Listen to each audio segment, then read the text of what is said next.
Okay, let's begin. Hello, Johanna. Good morning.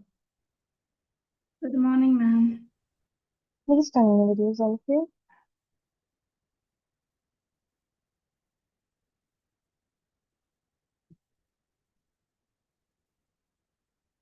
Videos only, please.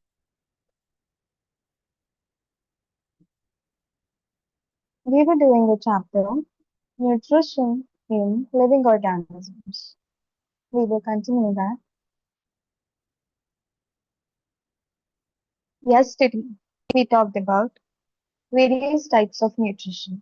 That is two main category of nutrition or nourishment. One is trophic nutrition, where the living beings, plants prepare their own. Ma'am, your Then voice is we breaking up. talked about my voice is picking up.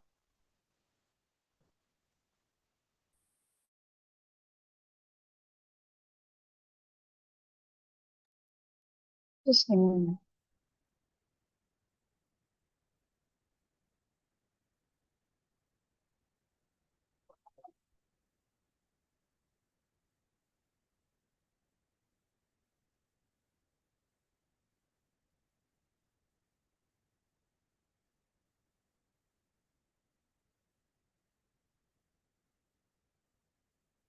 Are you able to hear me now? Yes, ma'am. Yes. Okay. Yes. So, yesterday we talked about two main modes of nutrition or nourishment. One is autotrophic mode of nourishment, in which living beings or plants prepare their own food. The other one was heterotrophic mode of nutrition, in which organisms depend upon other organisms for food and nourishment. Okay. Then we saw what is the process of photosynthesis in plants. How does photosynthesis takes place? Okay. What is responsible for photosynthesis? How chlorophyll impacts the color of leaves. We saw that all the different color leaves have chlorophyll. Some have more, some have less, and some have other pigments which are responsible for other colors of the leaves. Okay. Then 1.1 I gave you as homework.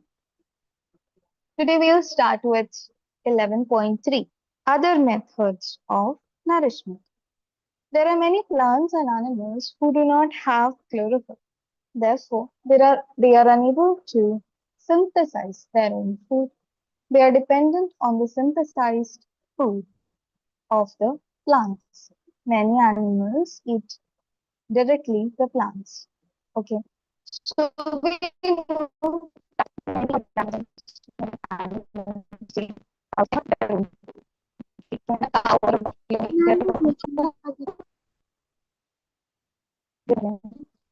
I'm just going to keep my video off. Okay. I'm just going to keep my video off. So I think it will be better that way. Okay. Yes. So I was telling you, can a cow or a buffalo prepare their own food? No. Okay. They are dependent on grass. Okay. They eat grass. They eat, you know, different plants. Okay. To get nutrition. In the same way, lion, cheetah, can they prepare their own food? No. Lion, cheetahs also cannot prepare their own food. Okay. But they are dependent on other animals. They eat deer. Okay. They eat rabbit, deer, and other small animals to stay alive. Okay. So that is why other methods of nutrition, or you can say other or types of heterotrophic nutrition. Heterotrophic means those organisms which cannot prepare their own food and depend on other organisms. We have herbivores, carnivores, omnivores, parasites, saprophyte, pitcher, etc. Okay, we'll talk about this. So, two categories are there, two main categories are there, autotrophic and heterotrophic. Under the heterotrophic category, there are more types such as herbivore, carnivore, omnivores, parasites, saprophytes, pitcher, etc. Many animals eat directly the plants, and Some of them eat those animals who consume food. Some animals eat both plants and animals. And all these animals are they use heterotrophic system of nourishment. The method of nourishment where living beings are dependent on food prepared by plants is known as heterotrophic mode of nourishment. This type of nourishment is of various types like herbivore, carnivore, omnivore, parasite, saprophyte, pitcher. Herbivore mode of nutrition. Herbivore mode of nutrition is when when the organisms, they eat only plants.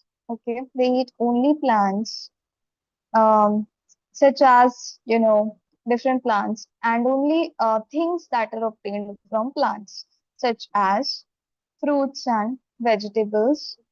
Okay, roots, fruits, vegetables, and plants. Okay, those are known as herbivore. Some beings gain nourishment by eating plants. They are known as herbivore. Some examples of herbivore animals are cow, buffalo, goat, deer, camel.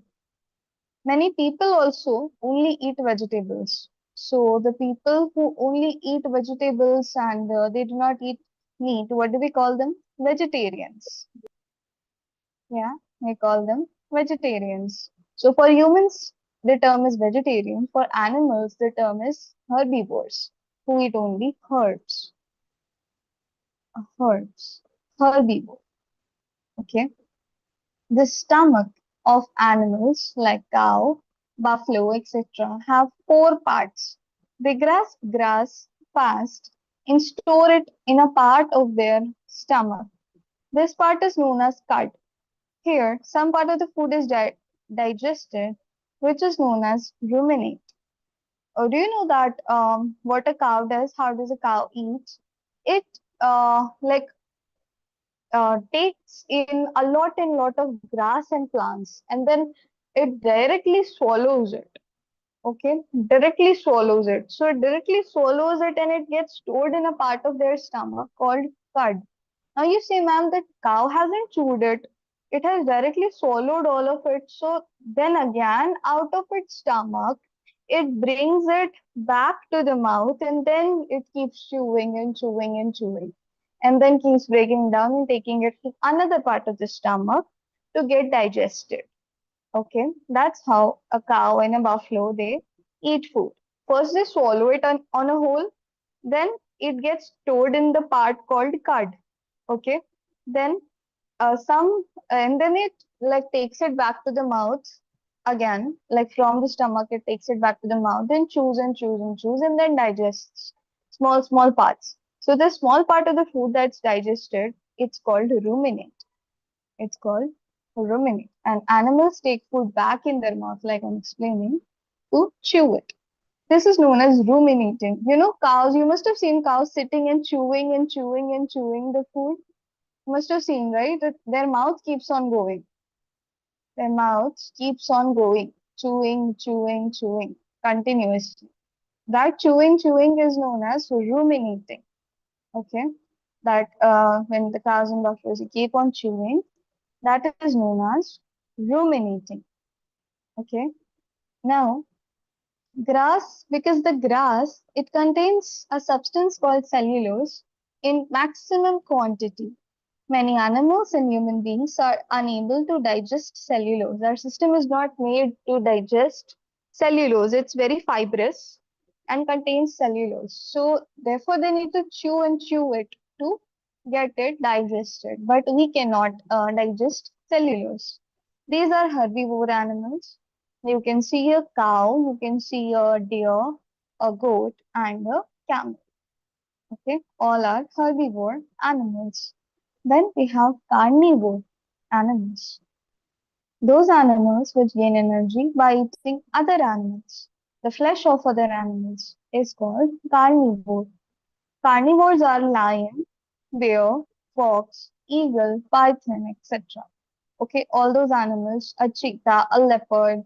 Okay, those who eat the flesh of other animals are called carnivore animals. Then we have the pitcher plant. Pitcher plant is a plant which are designed to catch insects. Okay, they are designed to catch insects and eat them. They can be of green color or any other color. Nepenthes is one such plant. Such kind of plants are known as pitcher plants. Okay, the leaves of these plants transform themselves in the shape of a pitcher.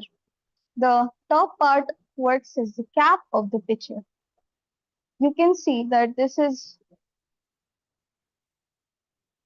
the mouth. This is the cap. What happens that when an insect comes or goes inside the tube or sits here at the mouth, the flap or the cap, it closes, shuts down very quickly. It shuts down, it closes very quickly and traps it inside, traps the insect, maybe a bee or a fly, okay, any type of insect inside. Inside, it has some juices, okay, and then they release some juices which helps in breaking down the insect, and then they eat it. Out of it, they gain energy, okay. So that is how the pitcher plant works, okay. Now, the leaves of these plants transform themselves in the shape of a pitcher. The plant has thin hair. These hairs are numerous and have pores which are tilted downward. Whenever any insect enters the plant, these pores catch hold of it. Okay, because the small hairy structure is there inside, now the insect gets stuck in it. Okay, the insect gets stuck in it, and then they close. Okay, the digestive juices present in the pitcher, like I said, there are some juices, the digestive juices, they help in the digestion of insect. Examples are Venus flytrap and sundew are other pitcher plants. These plants are low in nitrogen content. They end this deficit by digesting insects. These plants are found in those places where nitrogen content flows away from soil due to heavy rain. Okay, they do not have nitrogen content. You want to see how a pitcher plant works? Let me see if we have a video of how a pitcher plant traps an insect.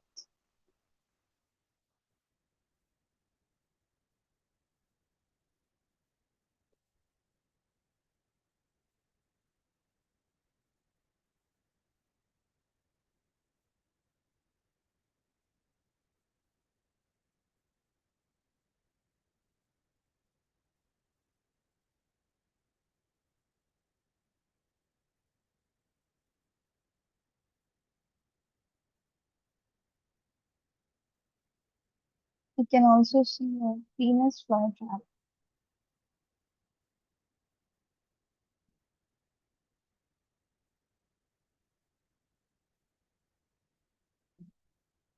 Okay, here we go.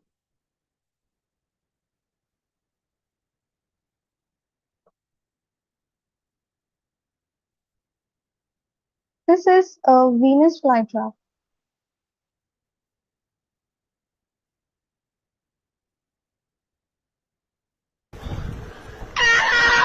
This is my pet duck Adam going for his first swim.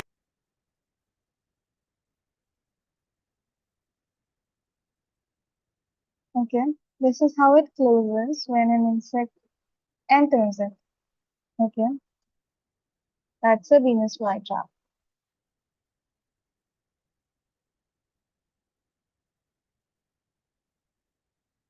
And this is a pitcher plant.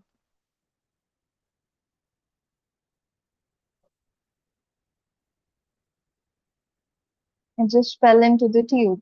Okay, and then it gets digested by the digestive juices present in the pitcher plant and Venus flytrap. Okay,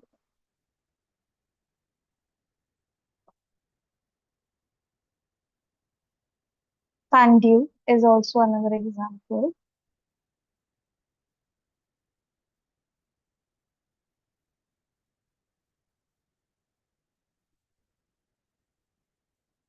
omnivore nourishment.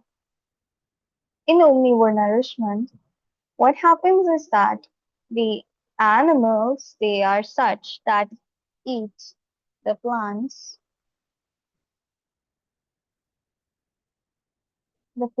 as well as other animals. Okay, they eat the plants as well as other animals. Okay, for example, humans, human beings who eat chicken and vegetables. Crow also, okay, and bear also. Bears, they eat flesh such as fish and different kinds of other animals, as well as they eat trees and plants also. Bears, okay, bears and crows and humans are all omnivore, examples of omnivore. Okay, parasitic nourishment. A living being gets nourishment from other living beings by staying and inside and outside. Ma'am, your voice is breaking. Yes, my voice is weak. Mhm. Yes, I cannot just turn on my video today. Okay. Yes. When a living being gets nourishment from other living being, either by staying inside or outside their body, is known as parasitic mode of nutrition. They get nutrition either they stay inside the body of another being or they stay outside the body of another being. Okay. These beings that get food from the body of other beings are known as parasitic. The life from where parasite gets food is known as heterotroph. Cuscuta reflexa is a yellow-colored rope.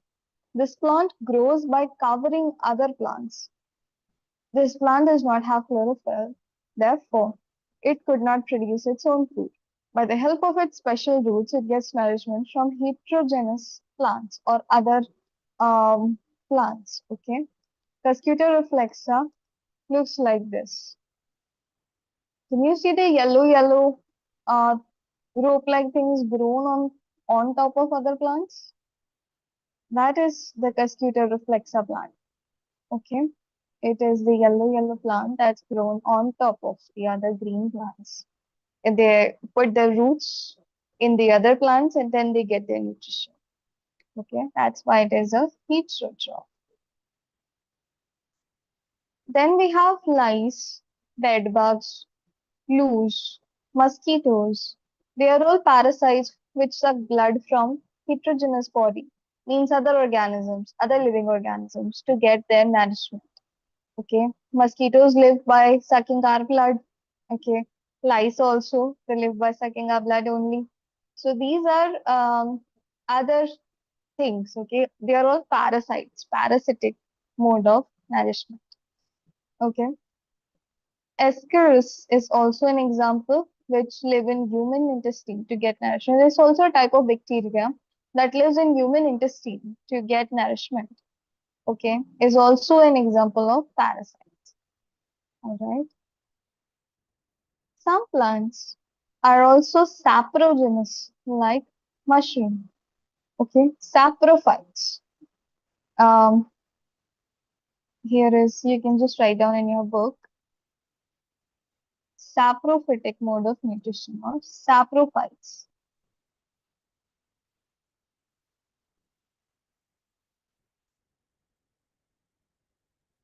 Okay, saprophytes, a saprophytic mode of nutrition where the organisms live on the body of dead and decomposed plants and organisms to get nutrition. Okay, parasites they live on other living beings. Okay, parasites they live on other living beings, but saprophytes they live on dead and decomposed or dead and decaying beings or organisms to get nutrition, such as fungi, such as mushroom. Okay.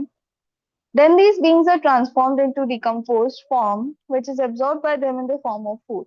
Other types of fungi, like fungi on mushroom, pickle, leather, clothes, bread, etc., also get their nourishment in the same way. Some organisms are known as decomposers. Okay,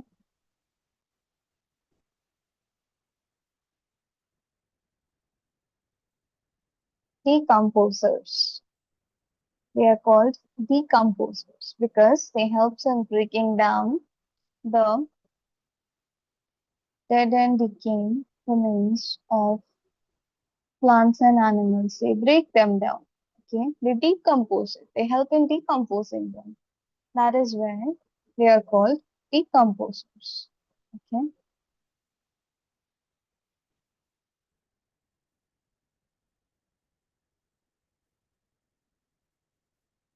understood. Now tell me, any doubt in types of heterotrophic mode of nutrition? We studied herbivore, carnivore, omnivore, pitcher plants, parasitic nutrition, and saprophytic nutrition. Saprotrophic nutrition. Any doubt in any of this?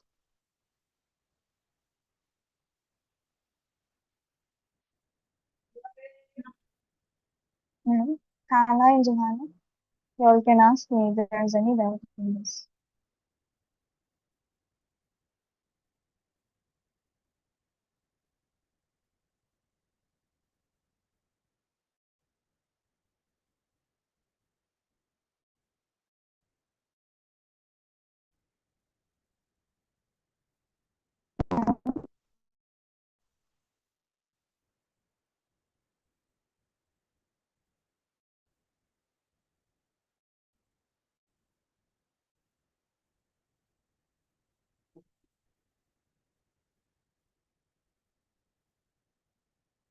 Okay, all right then. I will explain symbiotic relationship also. Okay, symbiotic relationship also. Symbiotic means relationship of give and take. Okay, a relationship of give and take.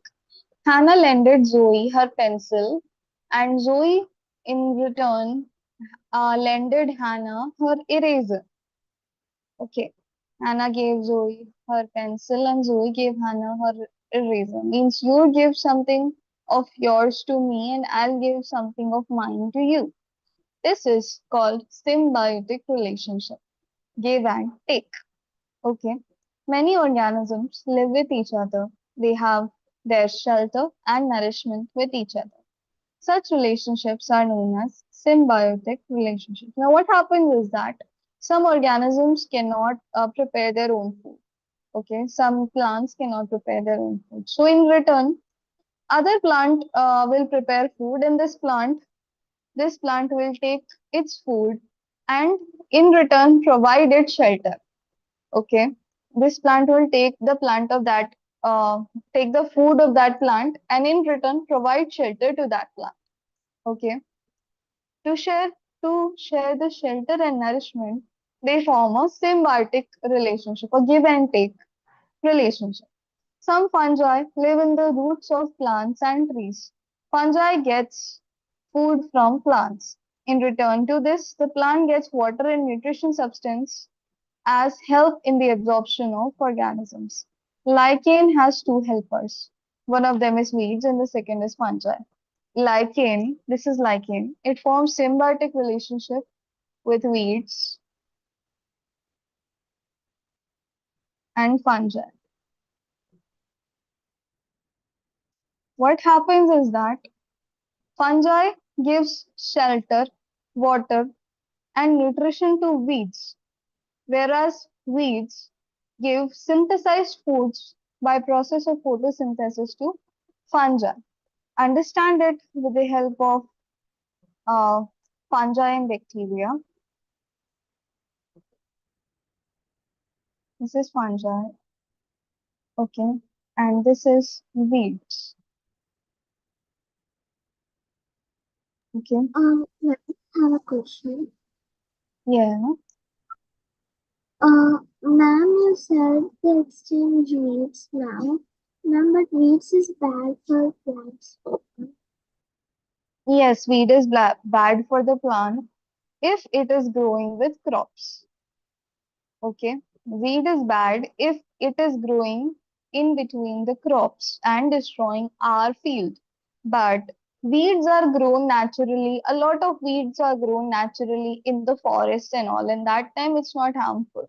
Weed is only harmful when it is grown between our crops. But right now I'm talking about weed which is grown naturally outside, like not in our field, but in a natural habitat, in a natural place, maybe a forest.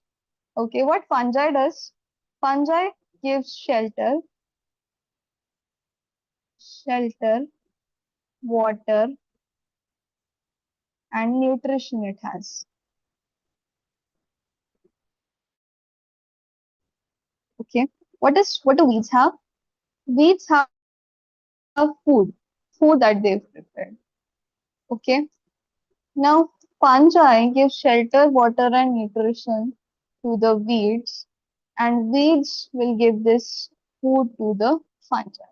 This exchange between them takes place. Okay, this exchange between them takes place. This exchange is known as symbiotic relationship.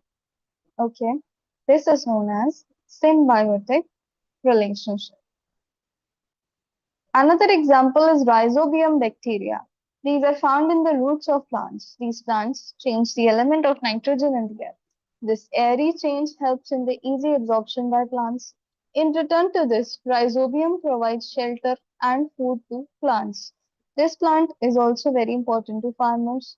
There is no need to give nitrogen fertilizer to the crop of pulses. Okay, so Rhizobium, uh, it helps in changing the element of nitrogen in the air. Do you know nitrogen gas is also important for plants to grow, for their growth. For the growth of plants, nitrogen is important. Yeah, nitrogen, phosphorus, and potassium. We studied about that. Three things: nitrogen, phosphorus, potassium. So nitrogen, it helps in providing nitrogen to the plants, and in return, the plants provide it with food and water. Okay, that is your symbiotic relationship. Tell me now, any doubt in symbiotic relationship, give and take?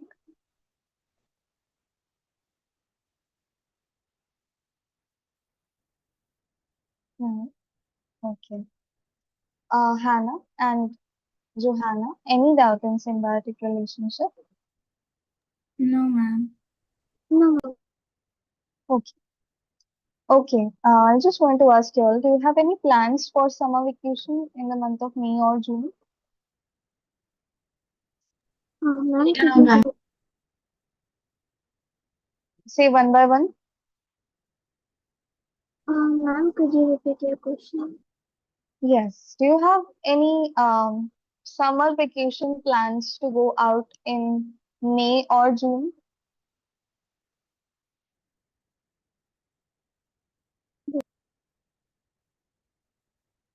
I See, know. you don't know. Okay. We I'm planning to give summer holidays for a month in the month of May. Okay, because why May?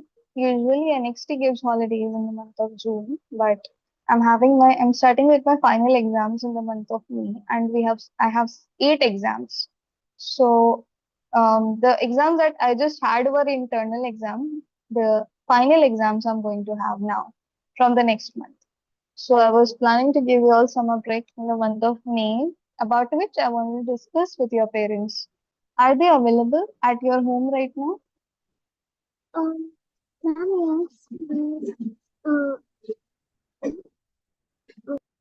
ma'am, they are, Yes. but if you have to speak to it now, they are a bit busy for now. Uh-huh. Okay. Can may I schedule a time to meet up with your parents tomorrow at 8:30 a.m. Um, or 9 a.m.? I'm not sure. Yeah. You can just like take a break right now And also in the break, you can ask them if 8:30 or 9 ma'am wants to meet for a quick discussion, just 10 minutes tomorrow morning. Okay, so you'll go ask if 8:30 is fine or 9 a.m. is fine tomorrow morning. Okay, Excuse me, yes, ma'am. and yes, Hannah. I'll try, but my mother is a bit sick now. Okay, can your She's, dad come? ma'am, I'll talk to them. Yes. If she's sick, then it's okay, Hannah. Okay, it's okay if she doesn't come. All right, you can come. Okay, and you can ask her for me. I'll tell you to ask her for me. And it's not if she's unwell, then that is okay if she doesn't come. Okay, please don't force her at all. Okay, if she's like unwell, then it's fine. You can come. Okay. Ma'am, Yes, Johanna. should I ask my dad about this? You can ask mama or dad, anyone. Okay, if they are free at let's keep it 8:30 a.m. Okay, if they are free at 8:30 a.m. to join tomorrow morning for 10 minutes. Okay, just 10 minutes. All right. Yeah. Okay, y'all can go take a break. Please talk to video. Ma'am, Yes, I yes, don't think Zoe. my I can join for 10 minutes. Yeah, we have church tomorrow, so my mom will be able to join though. So Church tomorrow. Okay, no, ma'am, she can join. It's fine. she can join, it's fine. Or I can keep it in evening also. I'm free, not today, but tomorrow evening.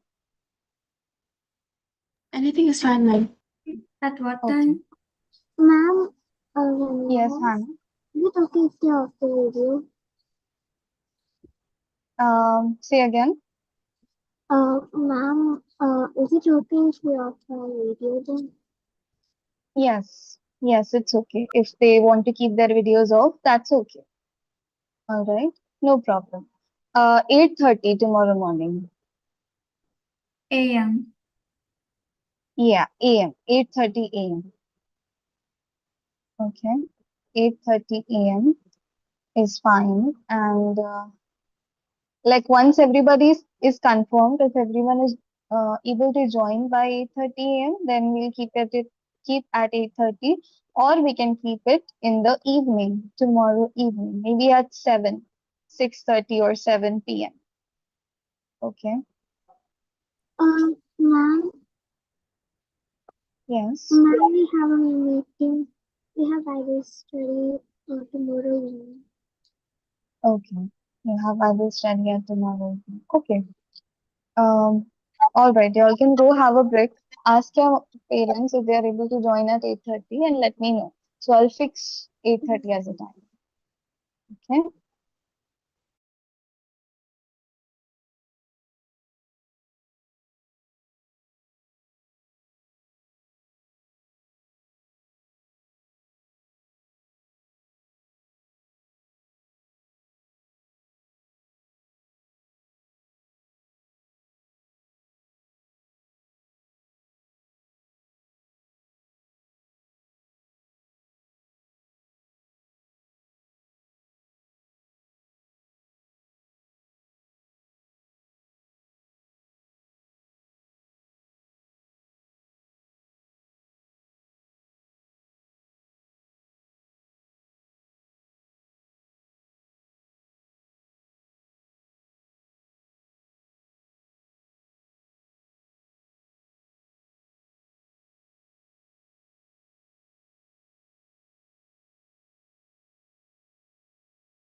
Okay. Hope you all are back. Hi, Joshua. Good afternoon. Everyone, good afternoon, ma'am.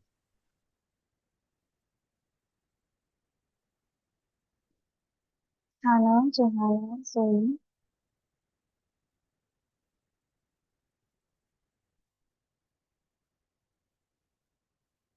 Okay, so I'm fixing 8:30 tomorrow morning. Okay. Pardon, ma'am? 8:30 tomorrow morning, I will have a quick meetup with your parents. Okay. I just want to discuss about the breaks, summer breaks. Okay. If Ma'am, that's okay. do we have Yeah. to join? Like the children, do the children have to No, join? no, no. No, no, no. You don't have to join. Okay. You don't have to join. Johanna, Zoe, Hannah. Hope that's okay. 8:30 tomorrow morning. Okay. If Hannah's mom is unable to join, Hannah, you can join. Okay. And she can Okay. All right then. So we will begin. Now, yesterday we were talking about shapes. Okay. We saw what are closed figures, we saw what are open figures, we saw what are simple figures, and what are closed figures. We will move forward. 1 second.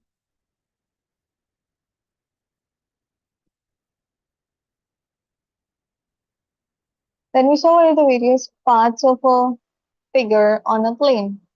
The interior, the exterior, and the figure itself that we saw.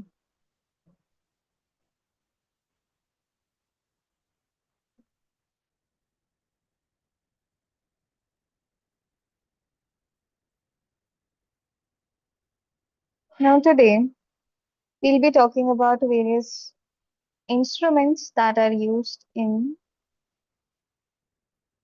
geometry. I'll be sharing my screen directly. Just give me a second.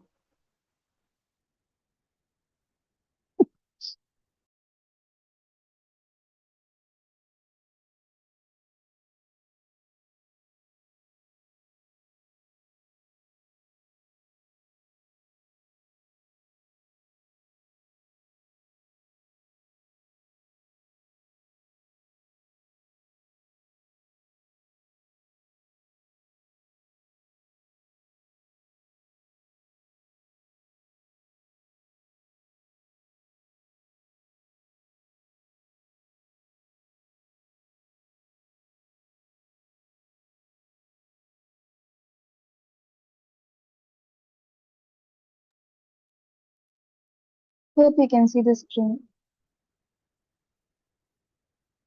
You might have seen a geometrical box. Okay, there is a box, a geometry box that contains all of these instruments. There are many things like a pencil, sharpener, eraser, and some shapes used for drawing. Geometrical shapes are some instruments used for drawing geometrical shapes. The first one is a scale or a ruler. There is one scale in the geometry box. It can be metal, wood, or plastic. Usually we have plastic. Okay, but scales also come in wood or metal. Its edges are parallel to each other, the two sides and all the four sides. They are parallel to each other. Normally, the scale is of 6 inches. 6 inches means 15.25 centimeter. You can see this. Okay, 15.25 centimeter. Okay, see, it has two sides. One side, this side shows the measurement in centimeter, and this side shows the measurement in inches. Okay, inches. This much from here 0 to 1 is 1 inch. Okay, and we know that here from 0 to 1 is 1 centimeter. Okay, 1 centimeter. And the line that you can see right in between 0 and 1, right in between 0 and 1, that is counted as 5. Okay. So let's say if I mark here, let's say if I mark here and ask you how much is that? That is 11.5 centimeter. Okay, 11.5 centimeters. So just the line just before this one would be 11.4. Okay, like after 11, after the bold line of 11, we have 11.1, 11.2, 11.3, 11.4, 11.5, 11.6, 7, 8, 9, and then we have 12. Okay, 11.6, 11.7, 11.8, 11.9, and then 12 centimeters. The bold line of 12 centimeters. So that is about for this thing. Okay, centimeters. In the same way, inch also, if I mark till this much, okay, means this much. This is 0.5 inch. Okay, 0.5 inch. Okay, and if I want to mark starting from here to here, this is 1.5 inch. 1.5 inches. Okay, on a scale. Now the scales are also 121 inches. That is 121. I think this figure is incorrect. 30.5 centimeter approx. Okay, 30 centimeter approx. This is not 121. This is actually 12. Okay, 12 inches and 30.5 centimeter approx is your the bigger scale. Okay, it's one edge shows inches, the other centimeter. Each inch part is further divided into small parts. Okay, what's the use of a scale? To draw line segment between two given points, to draw line segment equal to the length of a given segment, to measure the line segment, to see if the line is straight or not, to particularly draw lines of a given measure. If I say draw a line 7 centimeter, you'll put your scale, mark from 0 and put your line till 7, right? That's what you will do. Okay, extend your line till 7 and mark with a point there, 7 centimeters. So that's the main purpose of a scale. Next is divider. This is what a divider looks like. Okay, this is what a divider looks like. It is used to measure the length of a given line segment. Okay, in figure 10.45, to measure the length of a segment AB, place the divider at point A, one point at the starting point, another at the ending point. Okay, open it till it reaches point B. Now measure the thin length with the help of scale. Now put it at 0. Okay, without shortening this distance or without moving it, you put it at the scale. So you will be able to know that this is how much. This is of what measure?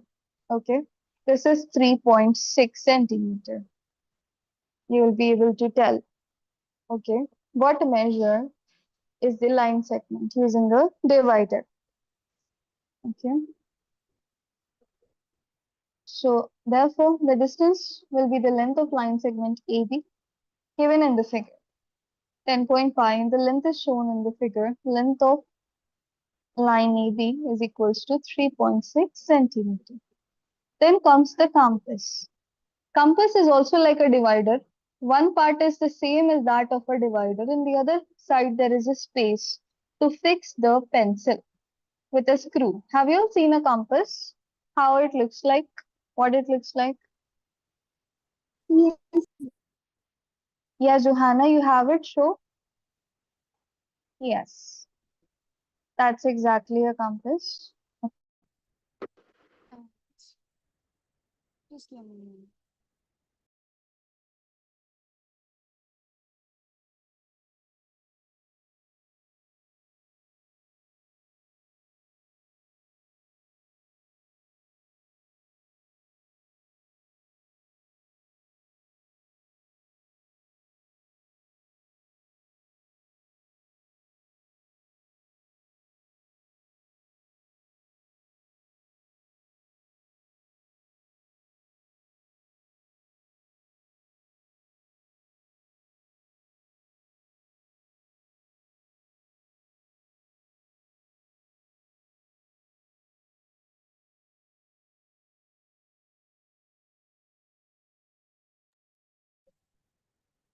Okay. So on one end there is a pointed edge, and the other end you put your pencil, you tighten the screw, and your pencil gets fixed with the compass. Okay.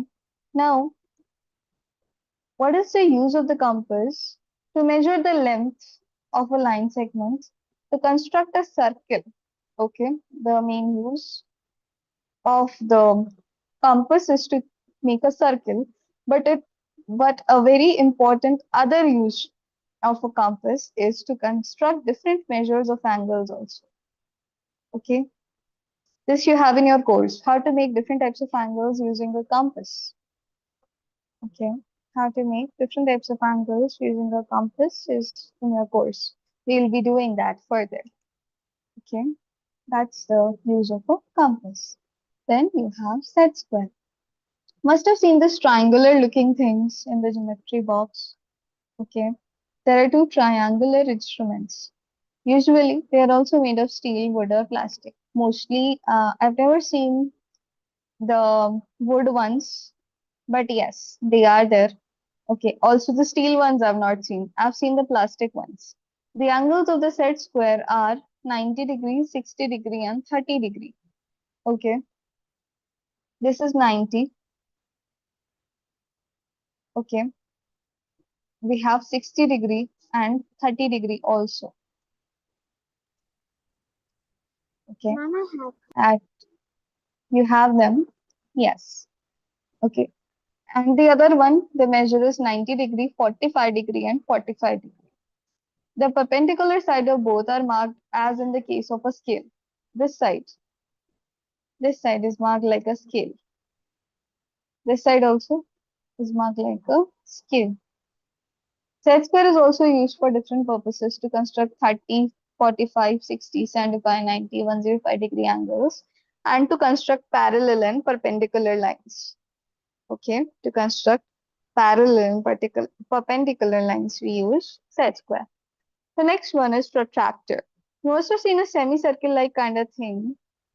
Okay, that looks like a half moon, a semicircle. It is used to make angles and to measure the angles. Okay, we can just mark a point here, draw a line here, and just make it meet with the point. Okay, that gives us an angle basically. That simply gives us an angle, but without the use of a compass. So that is the use of protractor. Okay, but what we'll be using it in our course is to measure the angles after making them. Okay, we'll make it with compass, but we'll measure them with protractor. Okay, once you make the angles, it's also used to measure your angles. Okay, now the semicircular part is divided into 180 equal parts, and marks are placed from 0 to 180. Okay, you can see here 0, 10, 20, 30, 40, 50, 60, 70, 80, 90, and so on. Okay, normally they are 10 degree apart. Center point of the straight edge is called the center of the protractor. Okay, the line passing through the center is called the baseline. This is known as the center. This is also where you put the edge of your line to mark an angle. Okay, put the edge, the starting point of your line here on like you place a protractor center on the starting point of the line, and then you mark the angle and then join it with the line to get the desired angle. To measure every angle, place the center of protractor at one point so that O degree marks the base. Mark is on the baseline. Read the number on the semicircle other side of angle is touching or appears to be touching. This number will give us the measure of the angle. Okay, this is the measure of 45 degree, you can see. Okay, the red line, 45 degree. Okay, now measure of line segment. For moving from one place to another, we like to shred least. We want to take the shortest route. Okay. When we want to move, when we're moving from one place to another, we want to take the shortest route. Okay. In the above figure, there are two routes or ways to move from point A to B. One way is straight from A to B, other is from A to C, and then C to B. Okay. You can either take from A to B like this. You can either take this route A to B, okay, or you can take this route. First, you have to go from the house A. This is my first house. This is my second house. I have to go from the first house to the second house. Either I'll go from A to B, or I'll go from like this, A to C, and then C to D, like this I'll go. Okay. But we know that this below route is more shorter. Okay. A to B. Therefore, the shortest distance between 2 points is called the length of the line segment. Just yes, the shortest distance between the 2 points is called the length of the line segment. This can be measured using an appropriate measuring scale. For measuring a small length, we use the scale available in the geometry box. For measuring long distances, we use the big measuring tape of cloth, plastic, or metal. Okay, there is a big measuring tape. Have you seen a measuring tape? A plastic or a metallic measuring tape? Have you seen that? Yes, ma'am. Metallic one and a cloth. Metallic one you've seen, yes. It looks like this. We pull, and then it becomes longer and longer. That's used to measure bigger, longer lengths or longer distances. I want you to write this down that I've marked in bracket. The shortest distance between 2 points is called the length of the line segment. Please write this down in the notebook.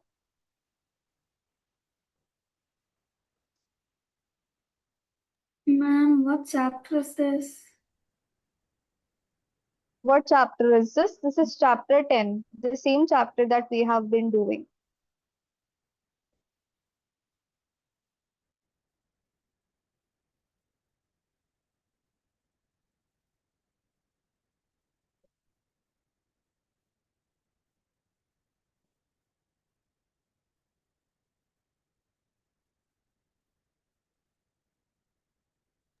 Done, ma'am. Okay.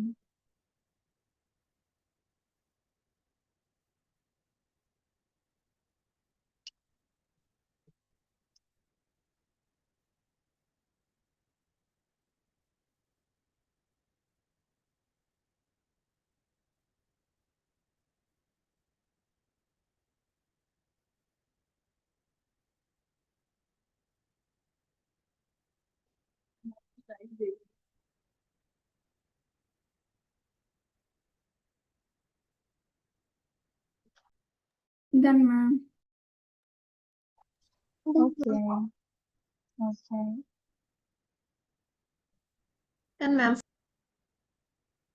Okay. Now, we need a specific unit for any measure. Okay. Even when we are measuring the length of something, when we are measuring the weight of something, when you're measuring the liquids, okay, when you're measuring the gases, we need a measure. Okay. We need a measure. To measure smaller lengths or distances, we use centimeter or millimeter. Okay.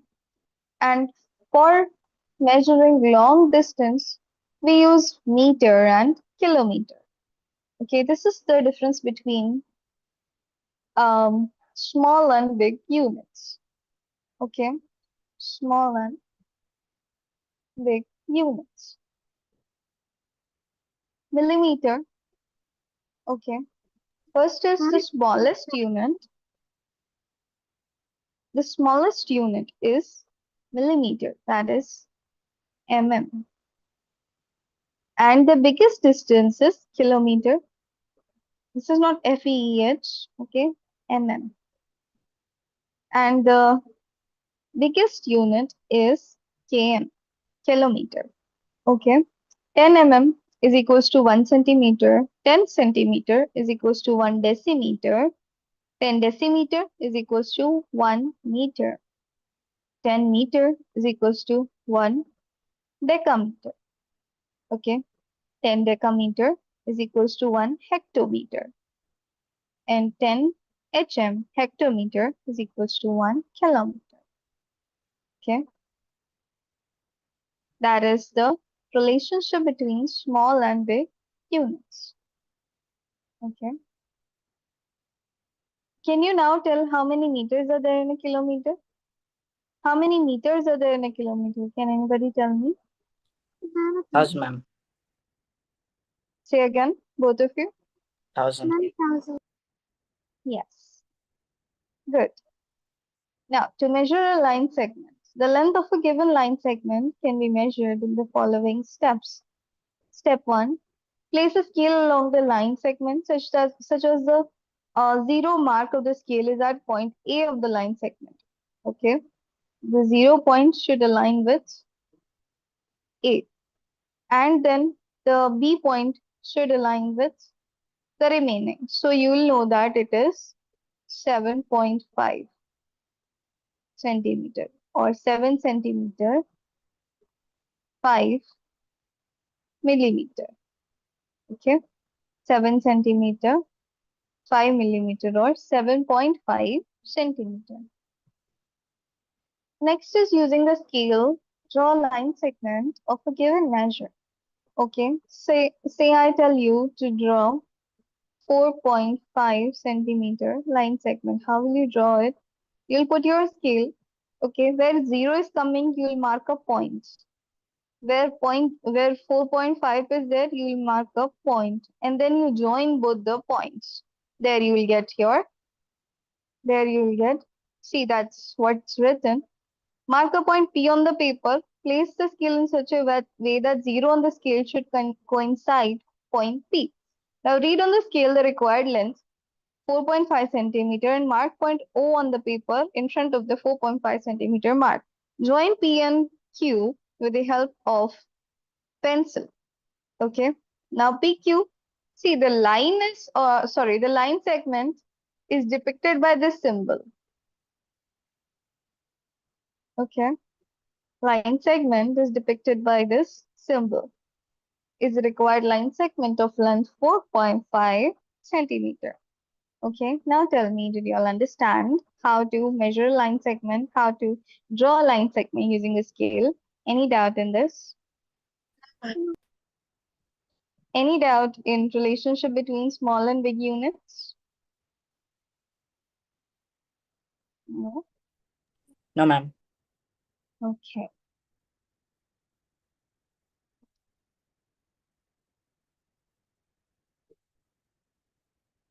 With this, we have finished with the lesson 10.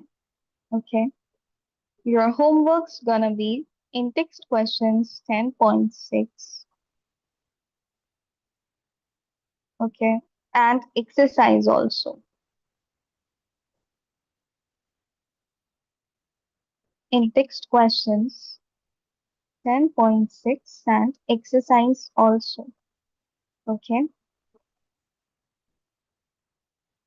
Now, listen carefully. Tomorrow, I may or may not be available for class. Okay. Why? The reason being is that I have to go to college to submit some files. Okay.